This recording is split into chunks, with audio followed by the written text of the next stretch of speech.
안녕하세요, 여러분. 오늘은 정말 중요한 이야기를 나누려고 해요. 바로 우리 노년층이 특히 조심해야 할 보이스피싱에 대한 이야기입니다. 요즘 사기꾼들이 얼마나 교묘해졌는지 아세요? 예전에는 당신이 복권에 당첨됐습니다.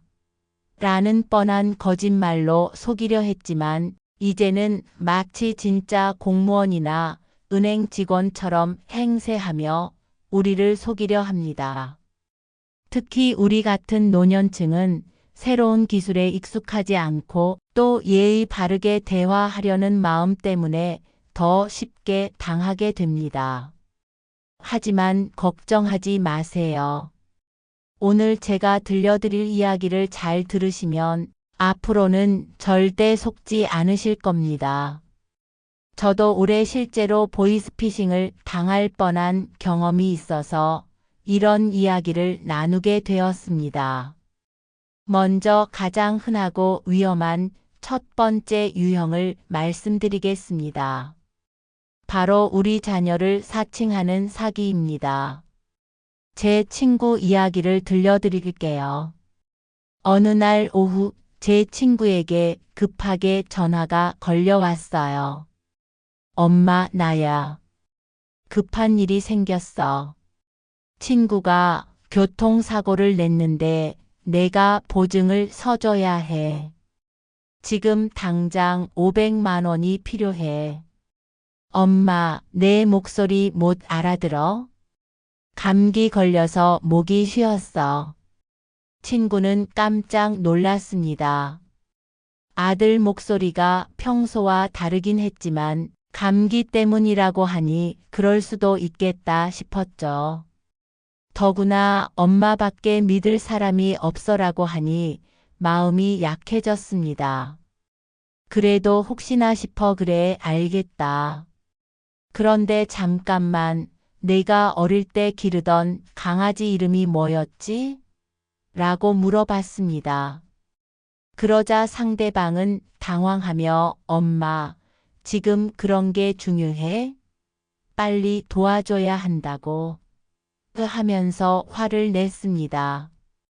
진짜 아들이었다면 뽀삐라고 바로 대답했을 텐데 말이죠. 이런 사기의 특징을 알려드릴게요.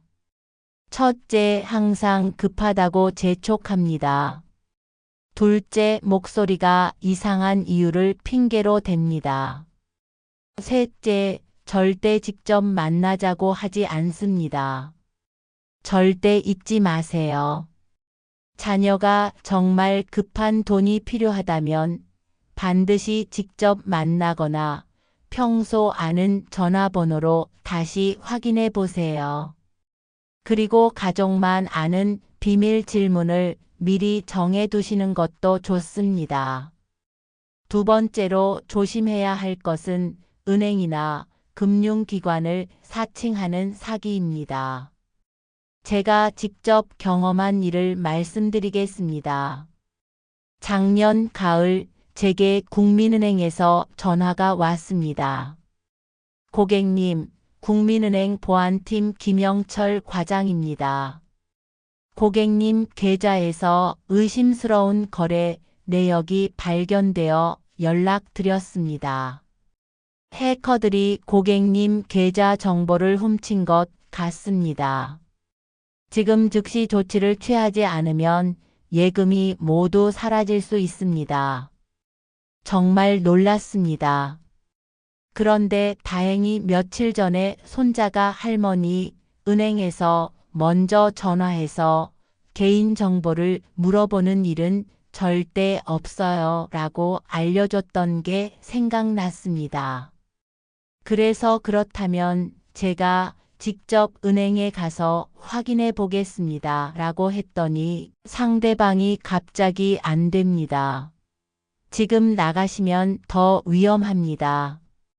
전화로만 해결할 수 있습니다 라고 하더군요. 진짜 은행 직원이었다면 네, 그렇게 하세요. 직접 오시는 게 더 안전합니다 라고 했을 겁니다.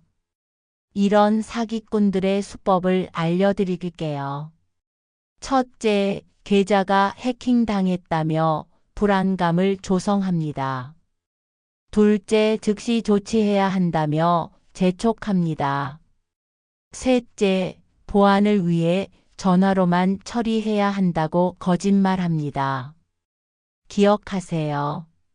진짜 은행은 절대 전화로 비밀번호나 계좌번호를 묻지 않습니다. 그리고 의심스러운 거래가 있다면 직접 은행에 가서 확인하라고 안내합니다. 만약 이런 전화가 온다면 제가 직접 은행 지점에 가서 확인해 보겠습니다. 라고 말하고 끊으세요. 그리고 평소 알고 있던 은행 전화번호로 직접 확인해 보시기 바랍니다. 세 번째는 정부기관이나 공공기관을 사칭하는 사기입니다.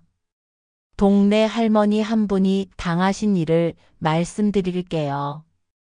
국민연금공단에서 전화가 왔다고 합니다. 어르신, 국민연금공단입니다. 어르신께서 받으시는 연금에 오류가 있어서 연락드렸습니다. 지금까지 받으신 연금 중 일부를 반납하셔야 하는데 만약 지금 처리하지 않으시면 앞으로 연금을 받을 수 없습니다. 얼마나 놀라셨을까요? 연금이 없으면 어떻게 살겠습니까? 그래서 당황해서 시키는 대로 했다고 합니다. 하지만 이것도 거짓말입니다. 진짜 국민연금공단은 이런 문제가 있으면 반드시 공문을 보내고 직접 방문해서 확인하라고 안내합니다. 절대 전화로 급하게 처리하라고 하지 않습니다. 검찰청, 경찰서, 국세청을 사칭하는 경우도 있습니다. 범죄에 연루되었다, 세금을 못 냈다며 겁을 주고 일을 해결하려면 돈을 보내야 한다고 거짓말합니다. 절대 속지 마세요. 진짜 공공기관은 전화로 돈을 요구하지 않습니다. 의심스럽다면 해당 기관에 직접 전화해서 확인해 보세요. 네 번째는 의료비나 보험과 관련된 사기입니다. 어르신 건강보험공단입니다. 어르신께서 받으신 치료에 대해 의료비 환급금이 있습니다. 50만 원을 돌려드릴 수 있는데 처리하시려면 계좌 정보를 확인해야 합니다. 우리 나이에는 병원비가 많이 나가니까 돌려받을 수 있다고 하면 솔깃하죠. 하지만 이것도 사기입니다. 진짜 건강보험 환급금은 미리 공지서가 우편으로 오고 별도 신청 없이 자동으로 계좌에 입금됩니다. 전화로 계좌 정보를 물어보지 않습니다. 또 암 검진에서 이상이 발견되었다며 겁을 주고 정밀 검사 비용을 미리 송금하라고 하는 경우도 있습니다. 진짜 병원이라면 직접 병원에 와서 상담 받으라고 할 것입니다. 건강과 관련된 불안감을 이용하는 이런 사기에 절대 속지 마시기 바랍니다. 마지막으로 정말 중요한 이야기를 드리겠습니다. 요즘 문자 메시지로 오는 인터넷 링크 때문에 피해를 당하시는 분들이 많습니다. 우리 동네 김할머니께서 당하신 일을 말씀드릴게요. 어느 날 휴대폰에 이런 문자가 왔습니다. 택배가 도착했으나 주소 불명으로 배송 불가. 재배송 신청 택배 회사 링크 클릭하세요. 또 다른 날에는 카드 사용 승인. 본인이 아닐 시 즉시 확인 카드 회사 링크를 클릭하세요. 이런 문자도 왔습니다. 김할머니는 호기심에 링크를 눌러봤는데 갑자기 휴대폰이 이상해지기 시작했습니다. 며칠 후에는 모르는 곳에서 돈이 빠져나가고 개인 정보까지 털렸습니다. 이런 문자들의 공통점을 알려드릴게요. 첫째, 택배, 카드, 은행, 쿠폰 등을 빌미로 링크를 누르라고 합니다. 둘째, 급하게 확인하라고 재촉합니다. 셋째, 인터넷 주소가 이상합니다. 문자로 온 링크를 누르면 무슨 일이 일어날까요? 휴대폰에 악성 프로그램이 설치되어 개인 정보를 훔쳐갑니다. 그리고 가짜 웹사이트로 연결되어 카드 정보나 비밀번호를 입력하게 만듭니다. 절대 기억하세요. 모르는 번호에서 온 문자의 링크는 절대 누르지 마세요. 설령 아는 사람 번호라도 의심스럽다면 먼저 전화로 확인해 보세요. 진짜 택배 회사나 은행에서 보낸 문자라면 링크 말고 직접 해당 업체에 전화해서 확인하는 것이 안전합니다. 한 번만 눌러봐도 괜찮겠지라는 생각은 금물입니다. 한 번의 클릭이 큰 피해로 이어질 수 있습니다. 이제 보이스피싱을 예방하고 대처하는 방법을 정리해 드리겠습니다. 첫째, 낯선 번호에서 오는 전화는 항상 조심하세요. 특히 급하다고 재촉하는 전화는 더욱 의심해야 합니다. 둘째, 개인정보나 금융정보를 전화로 절대 알려주지 마세요. 은행, 공공기관은 전화로 이런 정보를 묻지 않습니다. 셋째, 의심스러우면 즉시 전화를 끊고 가족이나 해당 기관에 직접 확인해 보세요.